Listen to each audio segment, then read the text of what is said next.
Graça e paz, meus alunos, sejam bem-vindos a mais uma aula do nosso curso de aconselhamento cristão pastoral. Agora um tema que eu considero muito pesado, muito sensível, que é o suicídio. Quando o suicídio ou a tentativa de suicídio chega a uma família, é uma situação muito complexa, realmente é uma tragédia, é muito difícil e muitas vezes é nesse momento que o conselheiro é lembrado, é chamado e precisa estar preparado para lidar com essa situação tão delicada, tão difícil. O suicídio é um fenômeno registrado na história da humanidade desde os seus primórdios, desde a pré-história.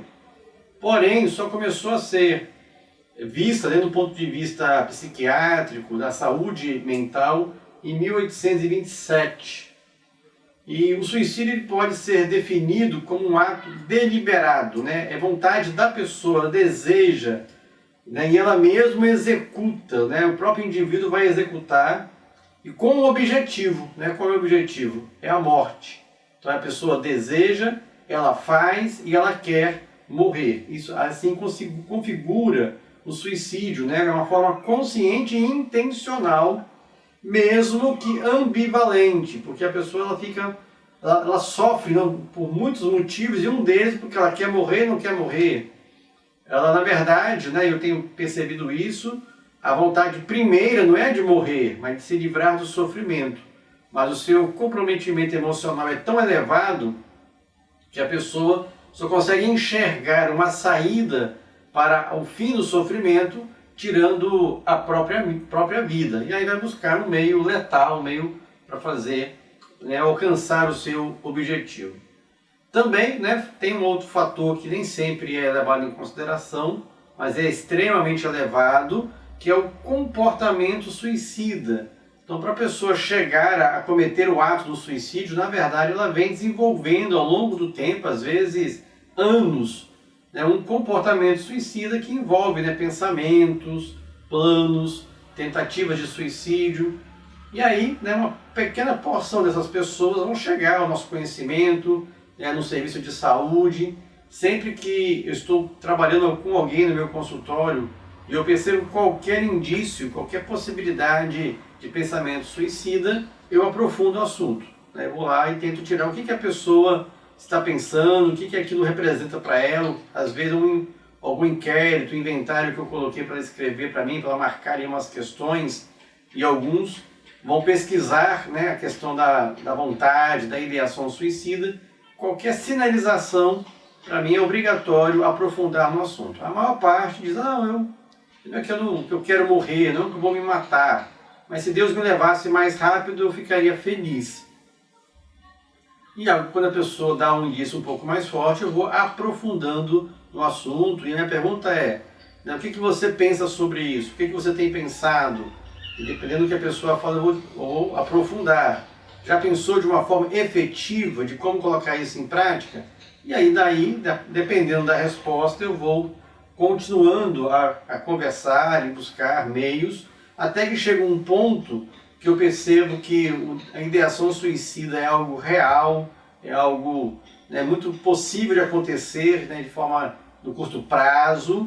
E aí acontece algo que até eu me surpreendi no início do meu trabalho como psicólogo, porque o nosso código de ética determina sobre o sigilo. Você que é conselheiro também não tem um código de ética de um conselho federal como nós temos, mas você tem que guardar sempre o sigilo daquilo que fala para você. Mas no caso do trabalho nosso código de ética do psicólogo, quando existe a situação real de ideação suicida, eu tenho a obrigação de chamar a família e conversar com a família e orientar sobre o que está acontecendo. E eu faço isso com muito cuidado, primeiro alertando o paciente, no meu caso é um paciente, no seu caso será um aconselhando, se você não for psicólogo ou médico. Eu o alerto, olha, eu estou percebendo que você está com pensamentos muito fortes de morte. Antes eu explico para ele que o natural, o que é o natural para cada pessoa, nosso instinto de autopreservação. A gente se protege, é natural querer se proteger. Se você tropeça, a tendência é levar as mãos para frente para proteger o rosto, proteger partes mais sensíveis. Isso é comum, é o instinto de cada pessoa. E aí eu explico então para esse meu paciente que eu percebo que o seu instinto de autopreservação está prejudicado e por isso ele precisa da ajuda de alguém. E aí eu comunico para ele que eu vou chamar a família e vou falar dos seus pensamentos suicidas, de como está a situação e de como a família pode ajudar. No início do meu trabalho eu me surpreendi porque eu pensava que quando eu falasse isto para essa pessoa com ideação suicida, que ele iria dizer que não, né? Não vou confiar mais em você, não faça isso. Mas até hoje, todas as pessoas com quem eu tive essa postura, tive essa decisão, né, tive que comunicar à família, nenhuma se opôs. Está tão entregue, está tão ali, já sem esperança, sem energia, que não está nem se importando. Aí então eu chamo a família, eu falo o que está acontecendo. Geralmente, né, quando chega no meu consultório e a pessoa tem esse tipo de pensamento suicida, tem alguém da família junto, já estão sabendo, né? Geralmente já chegam lá os casos mais graves, para chegar ao ponto de eu ter que comunicar à família. Na verdade não é nenhuma novidade, nunca foi nenhuma novidade. A família já está sabendo, já está procurando ajuda. O que eu faço ali é uma orientação. Então vou orientar a família a tomar cuidado, controlar remédio, às vezes faca, não deixar sozinho em lugares altos. Então uma série de cuidados que a família precisa ter. E aí tem um porém muito importante também, que precisa ser observado, é quando a pessoa melhora. Né? Está ali no tratamento, né? Não tem como, é um tratamento medicamentoso, o médico vai fazer o trabalho dele, vai dar a orientação medicamentosa dele, junto com a psicoterapia, e a pessoa melhora, começa a ter uma melhora, e a ideação suicida vai enfraquecendo, mas aí é um detalhe que eu chamo a família de novo. E eu converso, porque a família que está cuidando de uma pessoa com ideação suicida fica muito cansada. É exaustiva essa vigilância, esse medo, essa preocupação. E aí quando a família percebe que a pessoa está melhorando, qual é a tendência? É relaxar, é natural. Está cansada, quer descansar, a pessoa aparenta estar bem, então vamos dar uma relaxada. Então nesse momento eu chamo a família. O que acontece? Muitas vezes a pessoa com ideação suicida, apesar do pensamento ser muito forte, essa pessoa está tão debilitada emocionalmente que não tem nem forças para isso, para fazer algo para alcançar o seu objetivo, que é a autoextermínio. Porém, quando a depressão vai melhorando, né, geralmente a gente vai ver mais adiante que causa a ideação suicida, depressão, os transtornos do humor são os mais fortes, né, o maior índice de depressão é causado, o maior índice de suicídio é causado por depressão. E aí então quando a pessoa está melhorando o seu humor, está um pouco mais animada, mais social, mais sociável, aí a tendência da família é relaxar, só que nesse momento a ideação suicida geralmente continua. Talvez não tão forte, mas continua. Só que agora ela tem mais força para fazer o que ela quer. E é um risco, nesse momento, a pessoa cometer suicídio. Quando a família baixou a guarda, quando parecia que estava melhorando, então nesse momento eu chamo a família e oriento para que tomem cuidado, para que continuem acompanhando. O suicídio tem sido associado de forma consistente a uma doença psiquiátrica, está muito ligado à doença psiquiátrica. Quais são então, citei agora a depressão, os maiores causadores de depressão?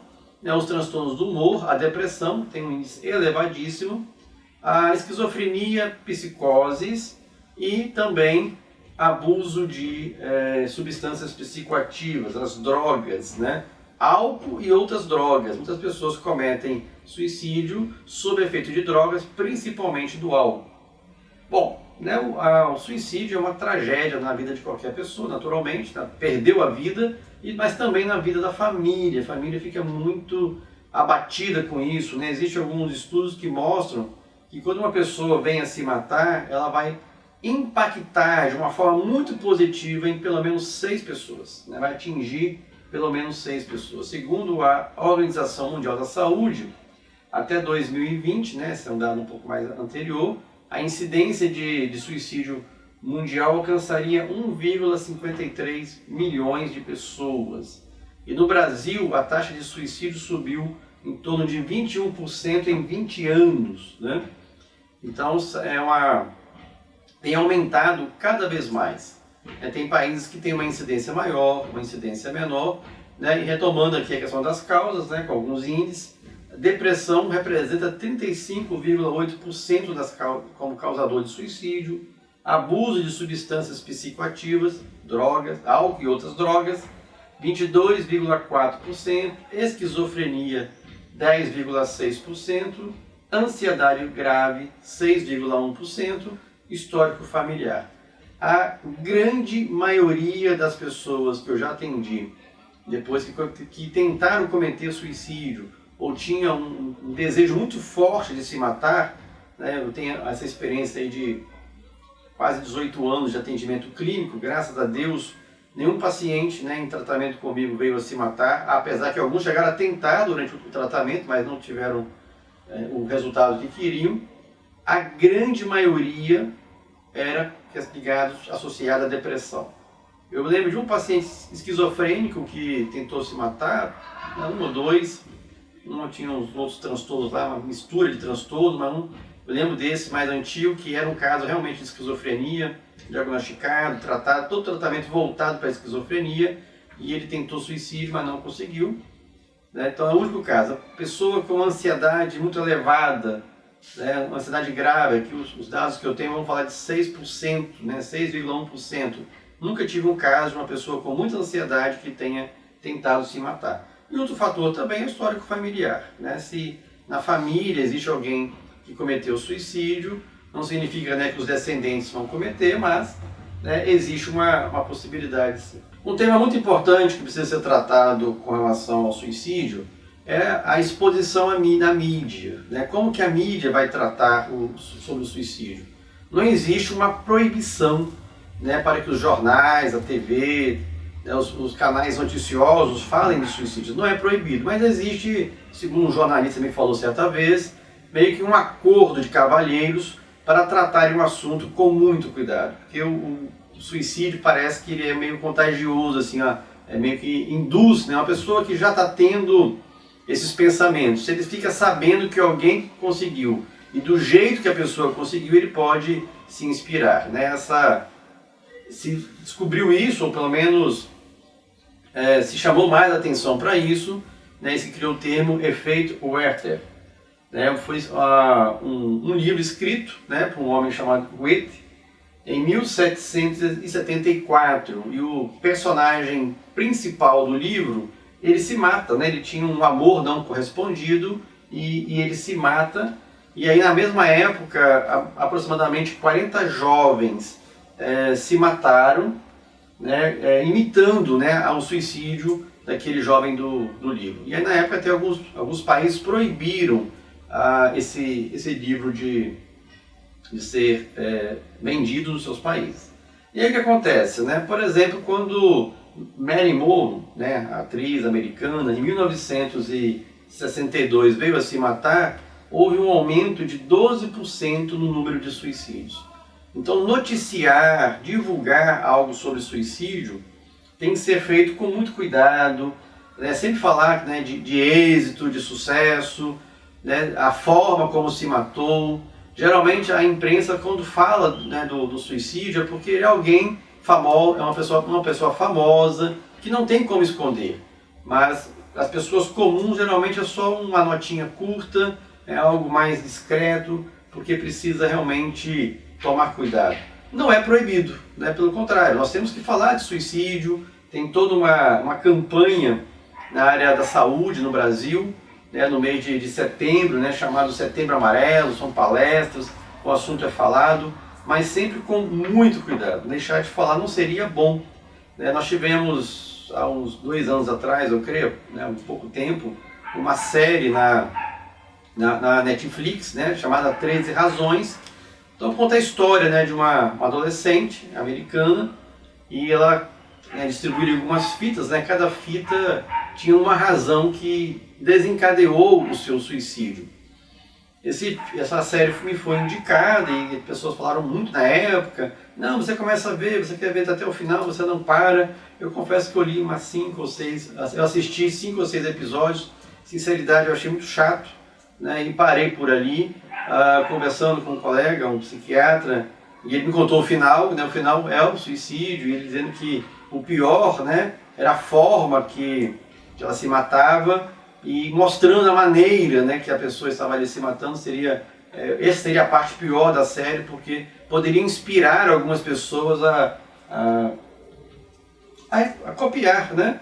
E aí então perdi todo o meu interesse. Parece que saiu uma segunda temporada, né, que eu não vi mesmo. Se você quiser ver, né, você é aluno, fique à vontade. Eu particularmente achei muito chato, não quis. E aí essa série, né, na época eu li um pouquinho sobre, vi uma médica, por exemplo, uma herbiatra. Né, o médico herbiatra é aquele médico especialista em adolescência. E essa médica disse que, olha, alguns adolescentes, depois que viram a série, se sentiram mais à vontade para conversar comigo e perguntar sobre o assunto, porque vinham pensando em suicídio, e aí depois que a série aconteceu, essas pessoas, né, esses adolescentes me procuraram. Então é um lado positivo, né? Eu estou dizendo que a série é chata porque é um gosto meu, né? Eu achei chata. Mas tem esse lado aí, né? O lado mais positivo da série é mostrar que uma pessoa pode estar em sofrimento apesar de tudo parecer bem. Essa, para mim, é a pior parte. Ou seja, a série é contada a história. A menina já havia se matado, mas aí vai mostrando, né, os acontecimentos que levaram aquilo ali, alguns momentos que ela pediu ajuda e não foi levada a sério. Ou seja, a família não percebeu que ela estava naquele sofrimento de bullying, né, de assédio e de uma série de violências que às vezes quem está em volta não percebe. Então, nesse sentido, a série é muito positiva, né? 13 razões você encontra na Netflix. Você mostra que é possível parecer estar tudo bem quando está tudo mal, né? Quando as coisas não estão boas. Bom, também é importante, né, você que está aconselhando e você percebe que a pessoa tem ideação suicida, né, que a pessoa está pensando em se matar, você vai, né, sempre vamos frisando aqui, continuar dando seu apoio espiritual, continuar orando com a pessoa, você vai tentar levá-la, né, a um envolvimento, né, com a espiritualidade, com a fé, com a vida religiosa, mas é um momento que você não pode pensar duas vezes e indicar, né, encaminhar para psicólogo, médico, né. Existe o CVV, Centro de Valorização da Vida, que oferece, né, o atendimento pelo número 188. Então, se a pessoa estiver querendo se matar de madrugada, liga para esse número 188 e tem alguém ali que vai atender, que vai dar um suporte. Hoje, né, tem com a tecnologia, também esse apoio, esse suporte é feito pela internet, através do site cvv.org.br. No meu trabalho como psicólogo, quando eu estou ali com o meu paciente, tudo que eu lembro que pode ajudar a pessoa, eu faço. Eu me lembro, certa vez, fazia uma pós-graduação em psicopedagogia. E então, né, crianças, atividade escolar, e aí fizemos um estudo de um caso, e a professora perguntou, e o que você faz nesse caso? Eu percebo aqui que ele precisa de uma avaliação de um neurologista, precisa também de um TO e de uma avaliação de uma fonoaudióloga, né, problema de linguagem, não é a área do psicólogo, e psicoterapia. E a professora falou, não, mas se você fizer isso, você vai perder o seu cliente, vai perder o seu paciente. E eu pensei o seguinte, olha, não importa, eu não vou sonegar uma informação pensando no dinheiro que eu possa deixar de receber pelas consultas. Se a pessoa tiver que optar e entender que talvez ir a outro profissional naquele momento vai ser mais urgente do que continuar a terapia comigo, não tem problema. O importante é a saúde da pessoa. E você então, como conselheiro, tem que ter isso em vista, isso em mente. O que você tiver, que você conhecer de informação que vai ajudar essa pessoa que você está aconselhando, apoiando, use. Isso vale para casos de suicídios, casos, né, de conflito familiar, depressão, ansiedade, qualquer tipo de crise que a pessoa está sofrendo, você está na condição de conselheiro. Procure o máximo de informação, meios para ajudar essa pessoa, mesmo que você não tenha como oferecer, mas pelo menos você vai orientar, vai indicar. Prevenção do suicídio, né? O que podemos fazer para ajudar, principalmente uma pessoa que está pensando em se matar, né? A pessoa dificilmente, né, decide se matar e pronto, vai e se mata. Talvez, eu imagino, sob efeito de alguma droga isso pode acontecer. Mas na grande maioria das vezes, né, até a pessoa chegar a cometer suicídio, ela tentou várias vezes, ela vem pensando isso aí, dá muitos sinais. A vida não tem mais esperança, né? Não tenho esperança, essa vida não faz sentido, não sei porque eu estou aqui, essa vida é só sofrimento. A pessoa vai trazendo uma fala, né, que pode ser identificada inicialmente como a fala de um depressivo, mas talvez não. Talvez aquilo ali já é um indício que essa depressão talvez já está tão grave que ela está pensando em se matar. Então não é para minimizar a tentativa de suicídio. Não leve isso na brincadeira. Não diga que a pessoa não sabe o que está falando. Provavelmente ela sabe sim. Ela não deveria estar falando aquilo ali, não deveria estar pensando aquilo ali, mas muitas vezes ela está pensando, ela deseja. Né, um ponto mais à frente vamos tirar aí alguns mitos sobre o suicídio. Um deles é quem fala não faz. Né? A princípio, as pessoas que se mataram falaram antes. Eu só tenho um relato, né, de uma senhora que eu atendi certa vez. O marido havia se matado e ela me disse, eu não sei o motivo. Aparentemente estava tudo bem, não fazia nenhum tipo de tratamento psiquiátrico, não usava álcool, não usava outras drogas, não deixou uma carta, não falou nada de desesperança, de desânimo. Aparentemente estava tudo bem e um dia encontro meu marido morto. É o único relato que eu já ouvi. Naturalmente deve existir outros similares, mas no meu trabalho, na minha experiência, todos os relatos de alguém que veio a se matar foi depois de várias tentativas, de uma fala, de um discurso, às vezes em tratamento, e a pessoa veio a se matar. Então quem fala, faz. Demonstre empatia, sentir a dor do outro até onde isso é possível. Mostre que você consegue compreender a dor que ele está sentindo. Você não está sentindo a mesma dor, mas você compreende a dor dessa pessoa. Você não só compreende, mas você aceita que é possível a pessoa estar sofrendo daquele jeito.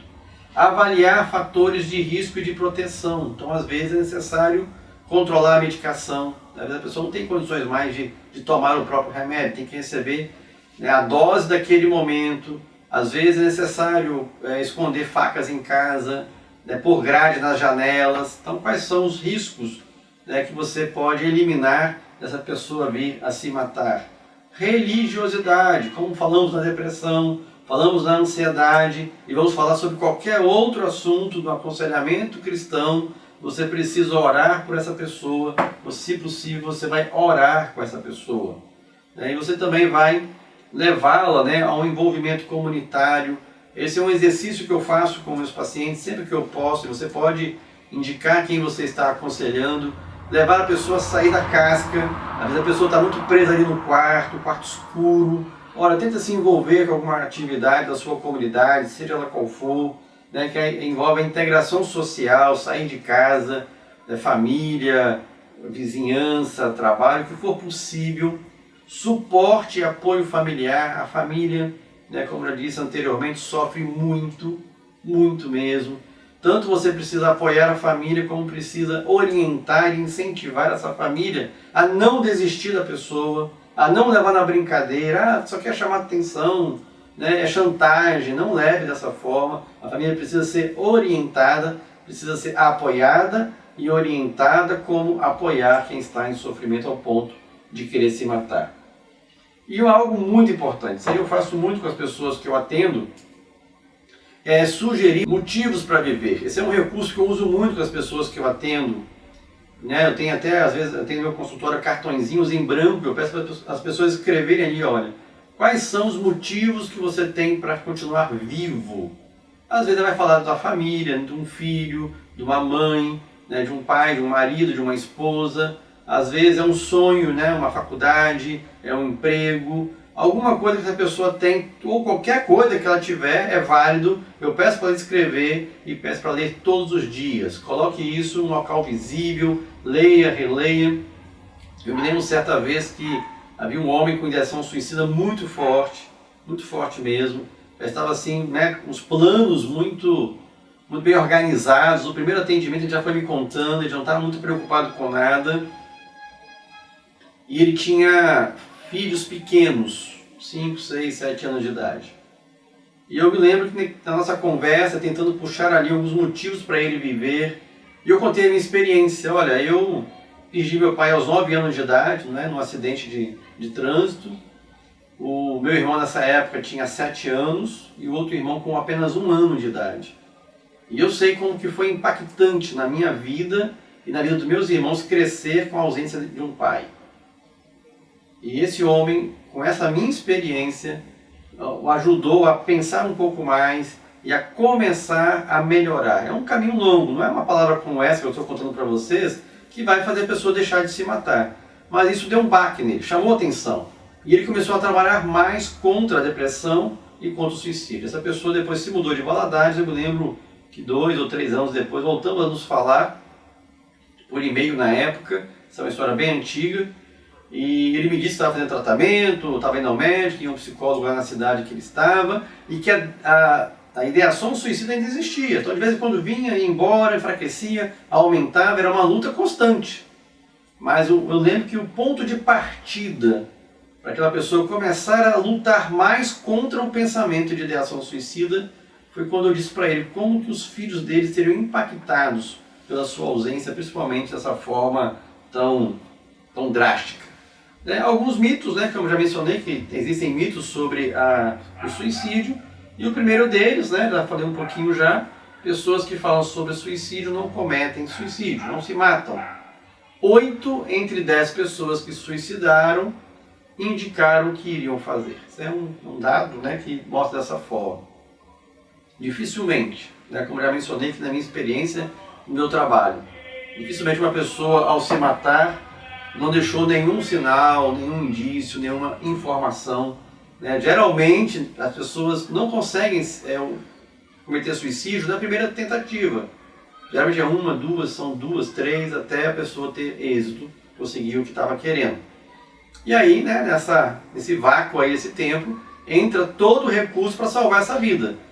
Né? O conselheiro que vai estar conversando, vai estar ali do lado, vai estar fazendo encaminhamento, né? Se a pessoa já não está sendo atendida por um médico, um psiquiatra, um psicólogo, mas você como conselheiro tem um papel muito importante aí de apoio mesmo, né? Apoio espiritual, e não deixa de ser também um apoio emocional também nesse momento, tanto a pessoa quanto a família também, né?